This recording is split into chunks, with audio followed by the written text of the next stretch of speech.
आज हम एक ऐसी किताब की बात करने जा रहे हैं जिसका नाम सुनकर शायद आप चौंक जाएं। The subtle art of not giving a F. जी हाँ, मार्क मेंशन की यह मशहूर किताब अपने नाम की तरह ही हटकर है।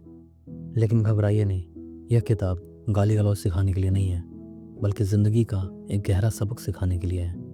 इसका मुख्य संदेश ये है कि हमें हर छोटी बड़ी बात की फिक्र करने की ज़रूरत नहीं है, बल्कि चुनिंदा और सच में मायने रखने वाली चीज़ों पर ही अपनी ऊर्जा और चिंता लगानी चाहिए।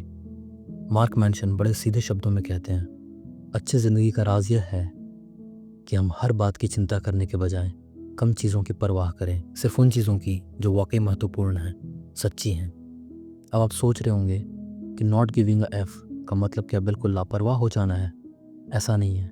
असल में नॉट गिविंग अ एफ का मतलब है फालतू चीज़ों की फिक्र छोड़कर अपनी चिंता और ध्यान केवल उन्हीं चीज़ों पर केंद्रित करना जो आपके मूल्यों और जीवन के मकसद के हिसाब से सच में ज़रूरी है। मार्क मेंशन ने जानबूझकर इस भड़काऊ शीर्षक का इस्तेमाल किया है ताकि हम चौंक कर ध्यान दें कि ज़्यादातर लोग ज़िंदगी में बहुत सारी फालतू चिंताएं पाल लेते हैं। अक्सर हम छोटी छोटी परेशानियों को दिल से लगाकर तनाव लेते रहते हैं, जैसे किसी अजनबी के गलत बर्ताव पर गुस्सा, सोशल मीडिया पर लाइक्स न मिलने की फिक्र, या फिर हर वक्त सबको खुश रखने की कोशिश।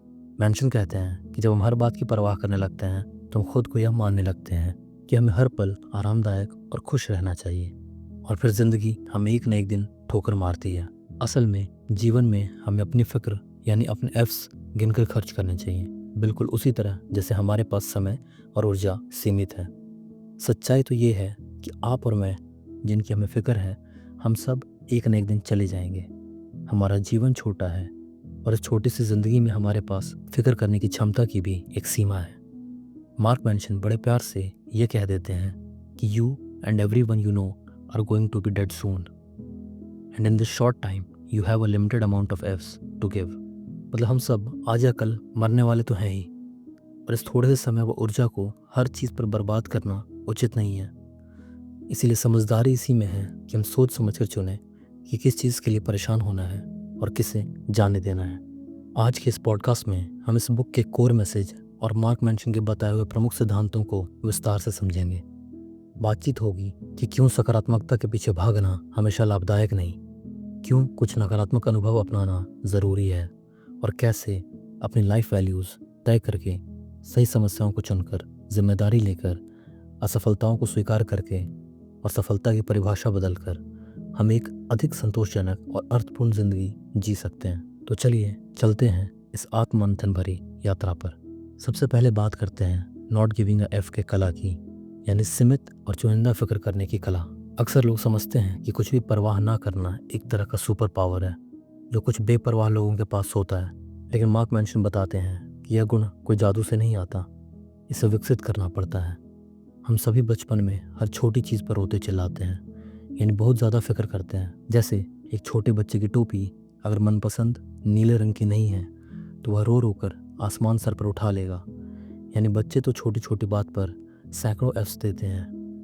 वयस्क होने पर भी हम में से ज़्यादातर लोग कहीं ना कहीं गैर ज़रूरी बातों को ज़रूरत से ज़्यादा अहमियत देते रहते हैं। क्या मौसम ख़राब हो गया, किसने क्या टिप्पणी कर दी, ऑफिस में किसी ने हालचाल नहीं पूछा, वगैरह वगैरह। मेंशन कहते हैं यही आदत हमारी मुसीबत है। फिक्र करने की इस लिमिटेड पूंजी के बारे में एक मज़ेदार बात मेंशन कहते हैं, हम हर तरफ यूं ही अपनी एफ्स बिखेरते फिरते हैं जैसे बसंत में किसान खेतों में बीज बिखेरता है। और यही समस्या है मेरे भाई। सुनने में कठोर है पर सच्चाई यही है। हमें अपने एफ्स को काबू में रखना और मैनेज करना सीखना चाहिए। यह गुण धीरे धीरे स्ट्रेंथ और इंटेग्रिटी की निशानी बनता है। Developing the ability to control and manage the fucks you give is the essence of strength and integrity. मतलब सचमुच मजबूत वही है जो अपनी चिंता और ध्यान की पूंजी सही जगह लगाना जानता हो। यहाँ नॉट गिविंग अ एफ से तात्पर्य उदासीन हो जाना बिल्कुल नहीं है, इंडिफरेंट हो जाना बिल्कुल नहीं है। ये बहुत ज़रूरी सूक्ष्म अंतर है जिसे मेंशन अपनी किताब में समझाते हैं। उदासीन होना यानी किसी भी चीज़ की परवाह ना करना एक नकारात्मक बात है। वो लोग जो दावा करते हैं कि उन्हें कोई फ़र्क नहीं पड़ता, कई बार अंदर से डरे हुए होते हैं और जीवन में निर्णय लेने से कतराते हैं। वास्तव में नॉट गिविंग अ एफ का मतलब है कि आप कुछ बड़ी और मायने रखने वाली चीज़ों की परवाह इतने गहरे से करते हैं कि छोटी मोटी रुकावटें, विपत्तियाँ या दूसरों की नाराज़गी आपको उस रास्ते से डिगा नहीं सकती। नॉट गिविंग अ एफ को हमें सूक्ष्म तरीके से समझ लेना बहुत ज़रूरी है।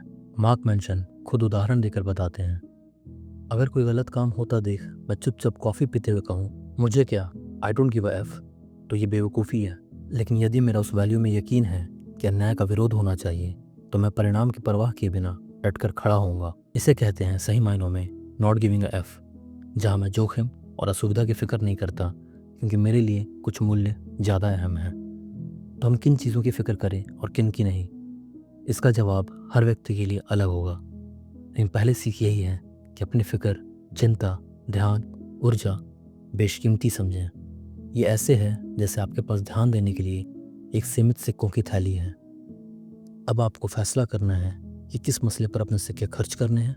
Weather you realise it or not, you are always choosing what to give a F about. The key is to gradually prune the things you care about so that you only give a F on the most important of occasions. यानी हम चाहें या ना चाहें, हर पल यह चुनाव कर रहे होते हैं कि किस बात को महत्व दें। समझदारी इसी में है कि हम गैर ज़रूरी चिंताओं को छांटते चले जाएं और अपनी चिंता की पूंजी सिर्फ खास अवसरों या सार्थक चीज़ों पर खर्च करें। मार्क मेंशन की पहली सीख हमारी सोच को एक झटका देती है। वे हमें रोज़मर्रा की भागदौड़ में रुककर ये सोचने पर मजबूर करते हैं कि कहीं हम अपना कीमती दिमाग उन चीज़ों पर तो ख़राब नहीं कर रहे जिनका अंत में कोई मतलब नहीं। जब हम ये तय कर लेते हैं कि हमारी प्राथमिकताएं क्या हैं, तो हम खुद को ये आज़ादी देते हैं कि बाकी फालतू चीज़ों की परवाह ना करें। यह आज़ादी एक सुकून भी लाती है और एक जिम्मेदारी भी, क्योंकि अगर हमने ठान लिया कि किस बात पर ध्यान देना है, तो फिर उसी पर टिके रहना होगा। The subtle art of not giving a F का एक केंद्रीय सिद्धांत है वैल्यू बेस्ड लिविंग, यानी अपने खुद के जीवन मूल्यों की पहचान करके उन्हीं के अनुरूप जीना। अक्सर हम दूसरों के मानकों और समाज की उम्मीदों के पीछे भागते भागते अपनी ज़िंदगी गुजार देते हैं। हमें बताया जाता है कि अच्छी ज़िंदगी का मतलब है बड़ी नौकरी, ज़्यादा पैसा, बढ़िया गाड़ी, बाहरी सफलता, और हम इन्हें हासिल करने की दौड़ में लग जाते हैं। लेकिन मेंशन चुनौती देते हैं कि क्या ये आपके खुद के वैल्यूज़ हैं या ये दूसरों द्वारा थोपे गए हैं। वे सलाह देते हैं कि हमें अपनी लाइफ के अर्थपूर्ण मूल्य खुद तय करने चाहिए। Mention highlights the significance of choosing values that align with our true selves rather than conforming to societal expectations. मतलब आपको ये साफ करना होगा कि आपके लिए सच में महत्वपूर्ण क्या है। ईमानदारी, क्रिएटिविटी, फैमिली, हेल्पिंग अदर्स, या सीखना, या केवल वो चीज़ें जो समाज सफलता मानता है, जैसे बड़ा घर, शोहरत, दिखावा। अपने मूल्यों को स्पष्ट करने से जीवन के फैसले लेना आसान हो जाता है, क्योंकि तब आप उन्हीं चीज़ों को फिक्र के लायक समझेंगे जो आपके मूल्यों से मेल खाती हैं। उदाहरण के तौर पर, अगर आपका मूल्य है क्रिएटिविटी, तो संभव है आप करियर चुनते समय वेतन या स्टेटस से ज़्यादा उस काम को अहमियत देंगे जिसमें आपको कुछ नया बनाने या सीखने को मिले। दूसरी ओर, अगर अनजाने में आपका मूल्य बस दूसरों को प्रभावित करना बन गया है, तो आप ज़िंदगी भर हर फैसला इसी आधार पर लेंगे कि लोग क्या सोचेंगे, और ये एक बुरी वैल्यू मानी जाएगी, क्योंकि ये आपके नियंत्रण में नहीं और बाहरी मान्यता पर निर्भर है। यहाँ दो तरह की वैल्यूज़ हैं, अच्छी और बुरी। अच्छी वैल्यूज़ वे होती हैं जो आंतरिक होती हैं, कंस्ट्रक्टिव होती हैं, और जिन पर आपका नियंत्रण होता है, जैसे ऑनेस्टी, काइंडनेस, मेहनत, जिज्ञासा, क्रिएटिविटी, आत्मविकास। ये ऐसी चीज़ें हैं जिन्हें आप खुद अपनाकर जीवन को अर्थपूर्ण बना सकते हैं। खराब यानी कि बुरी वैल्यूज़ वे हैं जो बाहरी या अनियंत्रित हैं, या केवल भावनाओं के आधार पर हैं, जैसे हर समय अच्छा महसूस करना, हमेशा सही दिखना, हर किसी से प्रशंसा पाना, बहुत अधिक पैसा सिर्फ पैसे के लिए चाहना, हर बहस को जीतना, सभी से प्यार पाना। ये मूल्य आपको अंततः निराश करेंगे, क्योंकि या तो वे वास्तविकता से दूर हैं या पूरी तरह आपके वश में नहीं। Who you are is defined by what you are willing to struggle for. यानी आप कौन हैं ये इस बात से परिभाषित होता है कि आप किस चीज़ के लिए संघर्ष करने को तैयार हैं। यह एक बहुत ज़बरदस्त कथन है। ज़रा सोचिए, आपके जीवन मूल्य ही यह तय करते हैं कि आप किस तरह के संघर्ष चुनते हैं। अगर आपने पैसा कमाना सबसे बड़ा मूल्य बनाया, तो आपका संघर्ष उसके लिए होगा और आप खुद को उसी पहचान से जोड़ेंगे। लेकिन यदि आपका मूल्य परिवार है, तो आप अपने करियर और समय के फैसले उसी अनुरूप करेंगे और अपने को एक समर्पित पारिवारिक इंसान के रूप में जानेंगे। मेंशन की सलाह है कि अपने आप से ईमानदार रहकर पूछें, आपकी ज़िंदगी में ऐसी कौन सी चीज़ है जिसके लिए आप दर्द और मेहनत झेलने को तैयार हैं। वही चीज़ आपके लिए सबसे ज़्यादा मायने रखती है। उन्होंने एक जगह कहा भी है, don't ask yourself what you want out of life, a more interesting question is what kind of pain do you want, what you are willing to struggle for is a greater determination of how our lives turn out. मतलब यह कि सिर्फ यह मत सोचिए कि मुझे ज़िंदगी से क्या चाहिए, ये तो सबको पैसे, सुख, प्यार चाहिए। सवाल ये है कि आप किस कीमत तक उसे पाने के लिए जाने को तैयार हैं। आप कौन सा दर्द चुन सकते हैं, क्योंकि वही संघर्ष आपकी ज़िंदगी को दिशा देगा। अपने वैल्यूज़ तय करने से एक बड़ी आज़ादी मिलती है, ना कहने की आज़ादी। जब हमें पता है कि हमारी प्राथमिकताएं क्या हैं, तो हम बिना अपराध बोध के उन चीज़ों को मना कर सकते हैं जो हमारे मूल्यों से मेल नहीं खाती। मेंशन कहते हैं, to value X we must reject non X. यानी अगर हमें किसी एक चीज़ को मूल्य देना है तो उससे उलट दूसरी गैर ज़रूरी चीज़ों को छोड़ना ही होगा। हर अवसर, हर ऑफ़र, हर मांग को हाँ कहना मुमकिन नहीं और ना ही ज़रूरी। सीख यह है कि अपने मूल्यों के अनुसार चीज़ों को छाँटना सीखें। यही असल आज़ादी है। जैसे ही आप ये स्पष्ट कर लेते हैं कि आपके लिए क्या सबसे अहम है, आपका दिमाग शांत होने लगता है, क्योंकि अब फालतू बातों पर आपके एफ्स खर्च नहीं करने हैं। वैल्यू बेस्ड लिविंग हमें ज़िंदगी के उतार चढ़ाव में कंपास की तरह दिशा देता है। जब मुश्किल दौर आता है तो आपके मूल्य आपको याद दिलाते हैं कि स्थिति में क्या करना आपके लिए सही होगा, और यह समझ आ जाने पर अगले सबक की बारी आती है, जिम्मेदारी उठाने की। क्योंकि अपने चुने हुए रास्ते पर चलते हुए जो भी परिणाम हो, उन्हें स्वीकारना और उनकी जिम्मेदारी लेना ही आगे बढ़ने का रास्ता खोलता है। चलिए अब बात करते हैं कि हम अपने जीवन की कमान खुद कैसे संभाल सकते हैं। आपने शायद ये बात पहले भी सुनी होगी, जो हो गया सो हो गया। अब आप इस पर कैसी प्रतिक्रिया देते हैं, यही मायने रखता है। मार्क मेंशन इसी सिद्धांत पर काफ़ी जोर देते हैं। उनकी किताब का एक अध्याय यही समझाता है कि ज़िंदगी में कई चीज़ें हमारी गलती नहीं होती, लेकिन फिर भी उनकी जिम्मेदारी हमें उठानी होती है। वे साफ कहते हैं, हर घटना जो आपके साथ होता है वो आपकी गलती हो यह ज़रूरी नहीं, लेकिन उस घटना के बाद आप क्या करते हैं यह पूरी तरह आपकी जिम्मेदारी है। उदाहरण के तौर पर मान लीजिए आप सड़क पर सही दिशा में गाड़ी चला रहे हैं और कोई दूसरा ड्राइवर आकर आपसे टकरा जाता है। दुर्घटना में आपकी गलती नहीं थी, दोष उस दूसरे व्यक्ति का था, लेकिन अब जो सिचुएशन बनी उसकी जिम्मेदारी आपकी है कि आप उससे कैसे निपटते हैं।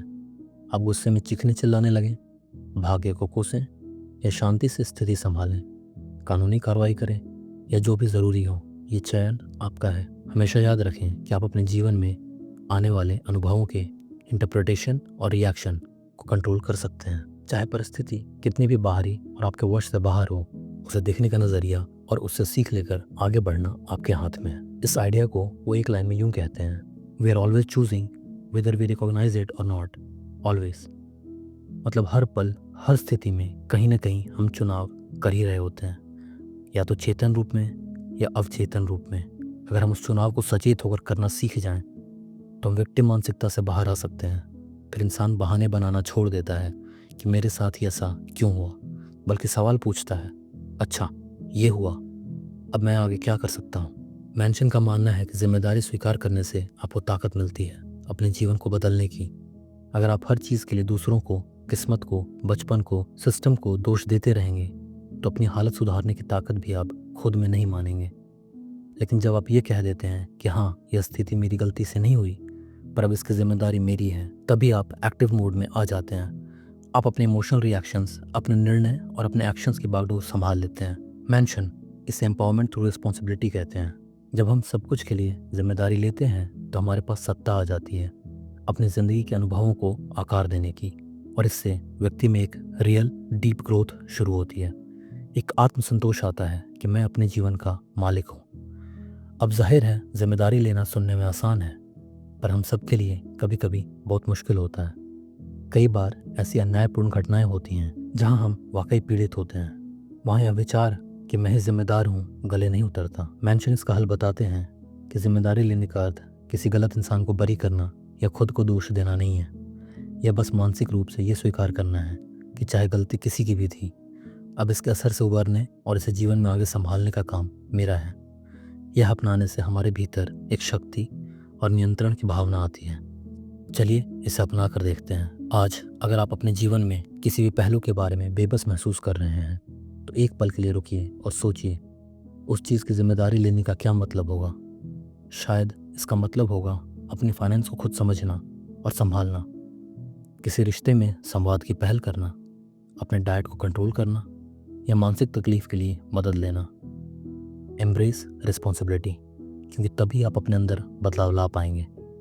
जिम्मेदारी लेने का ये सबक हमें अगले कदम के लिए तैयार करता है, जो है असफलता और दर्द को स्वीकार करना।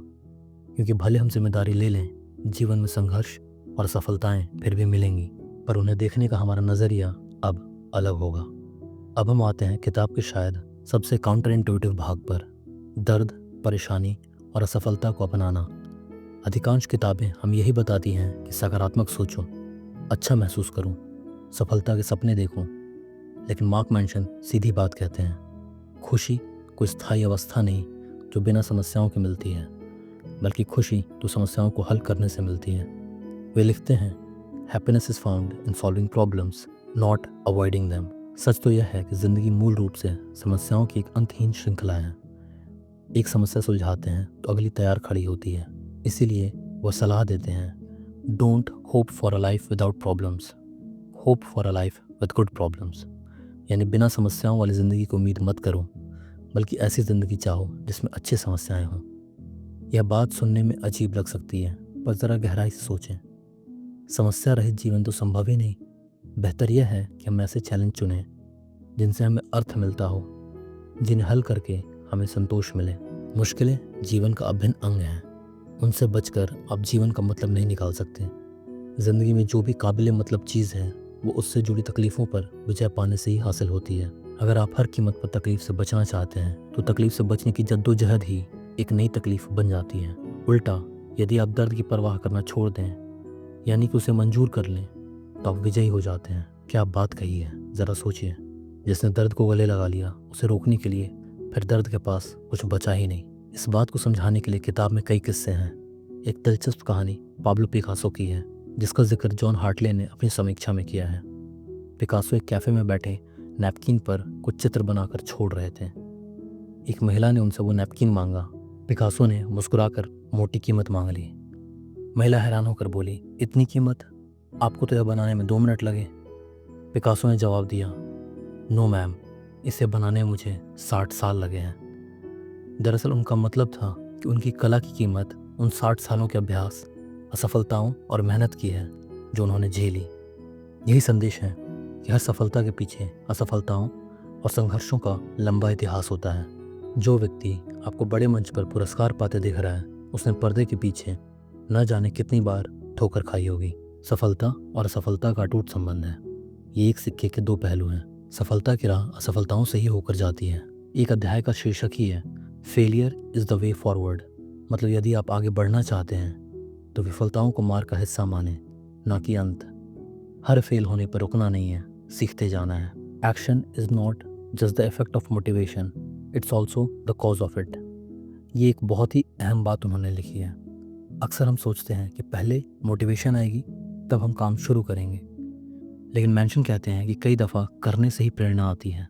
छोटे कदम उठाइए, कुछ करके देखिए, फिर उस कामयाबी या सीख से आपको और प्रेरणा मिलेगी आगे करने की। इसे वे डू समथिंग प्रिंसिपल कहते हैं। यानी जब उलझन में हो, कुछ ना कुछ कर डालिए, चाहे छोटा कदम, जवाब खुद ब खुद मिलते जाएंगे। उनकी किताब की एक सीधी पंक्ति है, don't just sit there, do something, the answers will follow. यानी खाली मत बैठो, कुछ करो और जवाब अपने आप मिलते जाएंगे। यह सिद्धांत हमारे प्रोक्रेस्टिनेशन यानी कि टाल मटोल वाली आदत के पुराने दुश्मन को हराने का नुस्खा है। यदि आप किसी काम में या जीवन में किसी बड़े लक्ष्य में इसलिए कदम नहीं उठा रहे क्योंकि आपको लगता है पहले मोटिवेशन आए, मूड बने, तब काम करूँगा, तो इस डू समथिंग फॉर्मूले को आजमाइए।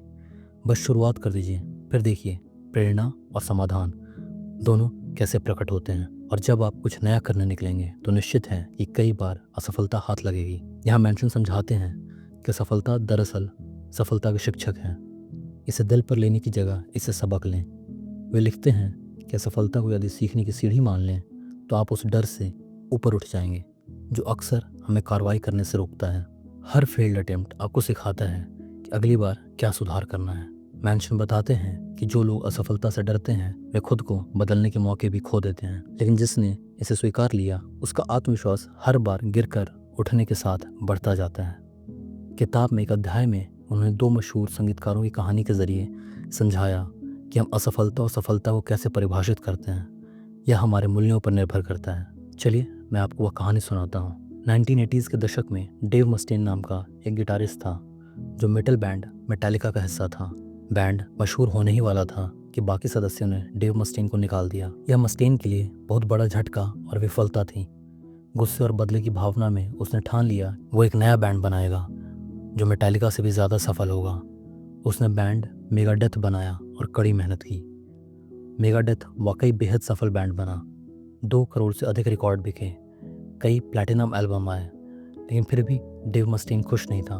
क्यों? क्योंकि उसकी नज़र में सफलता का पैमाना था मेटालिका से बड़ा बनना। मेटालिका तब तक दुनिया का सबसे बड़ा मेटल बैंड बन चुका था। उससे ऊपर निकलना लगभग नामुमकिन था। तो भले मस्टेन करोड़ों एल्बम बेचकर भी अपने बनाए मानदंड में असफल महसूस कर रहा था। उसने सफलता की ऐसी परिभाषा चुनी थी जो उसे तृप्ति नहीं दे सकती थी। अब दूसरी ओर पीट बेस्ट की कहानी देखें। पीट बेस्ट द बीटल्स के शुरुआती ड्रमर थे। उन्हें भी बैंड ने शुरुआती दिनों में निकाल दिया था और उनकी जगह रिंगो स्टार को लिया। ये पीट बेस्ट के लिए एक भयानक झटका था। कहा जाता है कि वो डिप्रेशन में चले गए और आत्महत्या की कोशिश भी की। जाहिर है यह एक बड़ी असफलता थी उनके करियर के लिहाज से, लेकिन कुछ समय बाद उन्होंने खुद को संभाला, एक नया बैंड बनाया और अपने लिए एक अलग जीवन चुना। महत्वपूर्ण बात, उन्होंने अपनी सफलता का पैमाना बीटल्स से बड़ा बनना सेट नहीं किया। उन्होंने कहा कि मैं एक अच्छा ड्रमर बनना चाहता हूँ और एक खुशहाल जीवन जीना चाहता हूँ। आज उम्र दराज होने पर भी पीट बेस्ट कहते हैं कि बीटल्स से निकाले जाने में ही उनकी भलाई थी, क्योंकि इसके बाद उन्हें एक सामान्य लेकिन सुखी जीवन मिला। अपना परिवार, अपना संगीत जो उन्हें आनंद देता है। उन्होंने सफलता को नए सिरे से परिभाषित किया और अपने अतीत के दर्द से छुटकारा पाया। इन दोनों कहानियों से क्या समझ आया? हमारी सफलता या विफलता का एहसास इस पर निर्भर करता है कि हमने सफलता मापने का पैमाना क्या चुना है। एक जगह पढ़ने को मिलता है, the metrics we set for ourselves make us successes or failures. यानी हम अपने लिए जो मापदंड तय करते हैं वही निर्धारित करते हैं कि हम खुद को सफल मानेंगे या असफल। डेव मस्टेन ने अपने लिए ऐसा मापदंड चुना जो असंभव के करीब था, तो सारी उपलब्धियां होते हुए भी खुद को हारा हुआ माना। पीट बेस्ट ने अपने मूल्य बदले, मापदंड बदला, तो एक असफलता के बाद भी खुद को सफल महसूस किया। इससे मेंशन हमें ये सीख देते हैं कि अपनी सफलता के पैमाने को अपने वास्तविक मूल्यों के अनुसार सेट करो। बाहरी दुनिया चाहे आपको औसत समझे या असफल कहे, अगर आपके मूल्य सही हैं और आप उनके अनुसार जी रहे हैं तो आप भीतर से संतोष अनुभव करेंगे। विपरीत इसके अगर आपके पैमाने गलत हैं, जैसे दूसरों से तुलना करना या हर हाल में जीतना, तो सफलता मिलकर भी आपको खालीपन लगेगा। मार्क मैंशन कहते हैं, आजकल हर कोई स्पेशल बनना चाहता है। हर किसी को लग रहा है कि वो एक्स्ट्रा ऑर्डिनरी होना चाहिए, लेकिन सच यह है कि हम में से ज़्यादातर लोग कई मामलों में औसत ही हैं, और इसमें कोई बुराई नहीं। वे दावा करते हैं, our lives today are filled with extreme examples, most of are pretty average at most things. Even if you are exceptional at one thing, chances are you are average or below average at most other things. ये सुनने में शायद अजीब लगे, पर इससे entitlement की स्वभावना पर लगाम लगती है, जो सोचती है दुनिया की सारी खुशियाँ मेरे ही हिस्से आनी चाहिए क्योंकि मैं खास हूँ। किताब में लिखा है, the cultural narrative that everyone is exceptional leads to entitlement and unrealistic expectations, which in turn leads to disappointment. मतलब हर पल खुद को खास समझने की जो प्रवृत्ति है वो अवास्तविक अपेक्षाएं जगाती है और अंत में दुखी देती है। इसके बजाय औसतपन को स्वीकारो। ये स्वीकारने में एक बड़ी आज़ादी है कि हाँ, मैं हर चीज़ में महान नहीं हो सकता। इससे अनावश्यक दबाव उतर जाता है और आप छोटे छोटे सुधारों, व्यक्तिगत विकास और अर्थपूर्ण कार्यों पर ध्यान दे सकते हैं। मेंशन कहते हैं, instead of basing self worth on achievements और positive experiences, focus on how you handle life challenges and negative experiences. यानी अपनी सेल्फ वर्थ, आत्ममूल्य को अपनी उपलब्धियों से जोड़ने के बजाय इससे जोड़ो कि तुम मुश्किलों को कैसे संभालते हो। The true measurement of self worth is not how a person feels about her positive experiences, but rather how she feels about her negative experiences. असल आत्मसम्मान का पैमाना यह है कि इंसान बुरे अनुभवों के बारे में अपने आप को क्या महसूस करता है, न कि अच्छे अनुभवों पर। अगर किसी चुनौती या विफलता के आते ही आप खुद को बेकार, नाकाबिल मानने लगते हैं, तो आपका आत्ममूल्य कमज़ोर पैमाने पर टिका है। लेकिन अगर कठिन समय में भी आप खुद को संभालते हैं, डटे रहते हैं और कहते हैं, हाँ, ये बुरा वक्त है, पर मैं इसे सीख कर निकलूंगा, तो आप वाकई मजबूत आत्ममूल्य रखते हैं। The subtle art of not giving a F हमें ये भी याद दिलाती है हम अपने दुखों में उतने भी अकेले या अनोखे नहीं हैं जितना हम सोचते हैं। कभी कभी हम अपनी समस्याओं को बहुत खास दर्जा देते हैं। मेरे साथ ही ऐसा क्यों होता है, कोई नहीं समझ सकता मेरी तकलीफ। लेकिन मेंशन कहते हैं your problems are not privileged in the severity और pain, you are not unique in your suffering. एक तरह से यह सुनना कठोर लगे, पर यह समझ हमें विनम्र बनाती है। हम देख पाते हैं कि दुख सुख सबको मिले हैं, और इसका नतीजा यह होता है कि हम खुद को कम कोसते हैं और दूसरों के साथ जुड़ाव महसूस करते हैं। इसका मकसद ये नहीं कि आप अपने दर्द को कमतर आंकें, बल्कि ये कि हम खुद को विशेष पीड़ित समझना छोड़ दें। इससे हम जिम्मेदारी फिर से खुद ही लेते हैं और समाधान की ओर बढ़ते हैं, बजाय इसके कि दुख में डूबे रहें। तो कुल मिलाकर सफलता को पुनर्भाषित करने का मतलब है बेहतर मूल्यों और बेहतर मापदंडों का चुनाव, अपने जीवन को अपनी शर्तों पर, अपने अर्थपूर्ण मानकों पर जीना। इसका अर्थ है न केवल जीत का जश्न मनाना, बल्कि हार और संघर्ष पर गर्व करना, क्योंकि उन्होंने आपको निखारा है। जब आप ऐसा माइंडसेट अपना लेते हैं तो आप बहुत हद तक subtle art of not giving a F सीख चुके होते हैं। अब तक हमने मार्क मेंशन की इस अनोखी किताब के तमाम मुख्य पहलुओं पर बात की। कैसे गैर ज़रूरी बातों की फिक्र छोड़कर जीवन के चुने हुए मायनों पर ध्यान देना है, कैसे अपने मूल्यों को पहचान कर उनके अनुसार जीना है, किस तरह हर परिस्थिति में अपनी जिम्मेदारी लेकर खुद को मजबूत बनाना है, कैसे समस्याओं और दर्द से घबराने के बजाय उन्हें गले लगाकर जीवन का हिस्सा मानना है, और आखिर में सफलता को अपने ढंग से परिभाषित करके आत्मसम्मान को सही पैमाने पर टिकाना है। ये सारे सबक मिलकर हमें एक ऐसी सोच देते हैं जो रूढ़िवादी सेल्फ हेल्प से काफ़ी अलग है, लेकिन बेहद ताकतवर है। मार्क मेंशन का मूल मंत्र यह है कि ज़िंदगी में आप बहुत कम चीज़ों पर सचमुच फिक्र करें, लेकिन जिन पे फिक्र करें उन पर दिल और जान लगा कर जिए। अगर हम हर बात पर ऊर्जा जाया करना छोड़ सिर्फ उन्हीं चुनिंदा चीज़ों के लिए पसीना बहाएं जो हमारे दिल के करीब हैं, तो हम ज़्यादा शांत, ज़्यादा प्रामाणिक और ज़्यादा खुशहाल जीवन जी सकते हैं। खुद को लगातार खुश रखने के अव्यवहारिक प्रयत्न के बजाय अपने को ये कहें कि हाँ, कभी कभी ज़िंदगी मुश्किल होगी, मैं असफल भी होऊंगा, तकलीफ भी होगी, लेकिन ये सब स्वीकार्य है क्योंकि ये उसी पैकेज का हिस्सा है जिसे हम मीनिंगफुल लाइफ कहते हैं। आखिर में मार्क मेंशन हमें मृत्यु की सच्चाई से भी रूबरू कराते हैं। उनकी किताब का अंतिम अध्याय एंड देन यू डाई याद दिलाता है कि एक न एक दिन हम सबकी कहानी ख़त्म होनी है। यह सच्चाई पहले तो डराती है, मगर इसमें भी एक सबक है।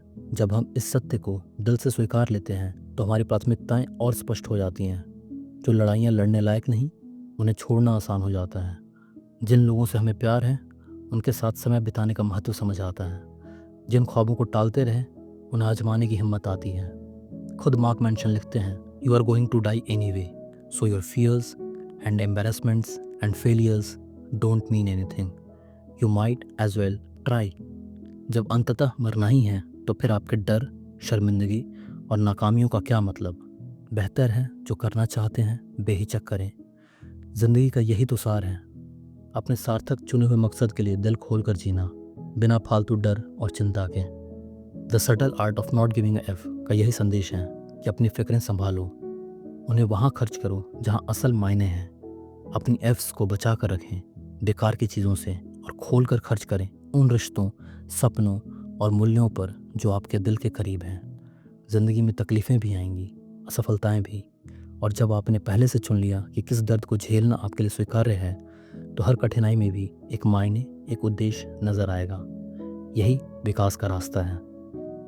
आज की इस चर्चा के बाद उम्मीद है आप भी कुछ देर रुककर सोचेंगे कि आप अपनी ज़िंदगी में किस बात की परवाह कर रहे हैं। कहीं ऐसा तो नहीं कि किसी ऐसी चीज़ के पीछे दौड़ रहे हैं जो आपकी अपनी नहीं, समाज की चाहत है। कहीं आप छोटी छोटी बातों पर ज़रूरत से ज़्यादा तनाव तो नहीं ले रहे हैं। अगर हाँ, तो थोड़ा सटल आर्ट अपनाइए, कुछ चीज़ों को जाने दीजिए, ना कहना सीखिए, और जिन बातों को आप सचमुच हाँ कहना चाहते हैं उनके लिए पूरी शिद्दत से जुट जाइए। चलते चलते मैं आपसे यही कहना चाहूँगा, ज़िंदगी का हर मिनट कीमती है। इसे उन लोगों और कार्यों पर लगाएं जो आपके लिए मायने रखते हैं। बाकी दुनिया क्या सोचती है या कौन सा बेकार ड्रामा चल रहा है, इन्हें नॉट गिव अ एफ की श्रेणी में डालिए और आगे बढ़ जाइए। आपको अपना समय सीमित सिक्कों की तरह संभाल कर सही जगह खर्च करना चाहिए, तभी आप सच में जीना सीखेंगे। मुझे उम्मीद है मार्क मेंशन की इस किताब से जो विचार हमने निकाले उन्होंने आपके दिल दिमाग को झकझोरा होगा, आपको सोचने पर मजबूर भी किया होगा। यह कोई मामूली सेल्फ हेल्प बुक नहीं, बल्कि एक दृष्टिकोण है, एक नज़रिया जो कड़वी सच्चाइयों को अपनाकर मीठी ज़िंदगी जीने की कला सिखाता है। अब अगली बार जब ज़िंदगी में उलझन हो, दिल और दिमाग पर बोझ हो, तो खुद से पूछिए, क्या वाकई ये इतना अहम है? क्या मुझे इसकी फ़िक्र करनी चाहिए? संभव है कई चीज़ों का जवाब नहीं में मिले। वहीं से आपको हल्का महसूस होना शुरू होगा।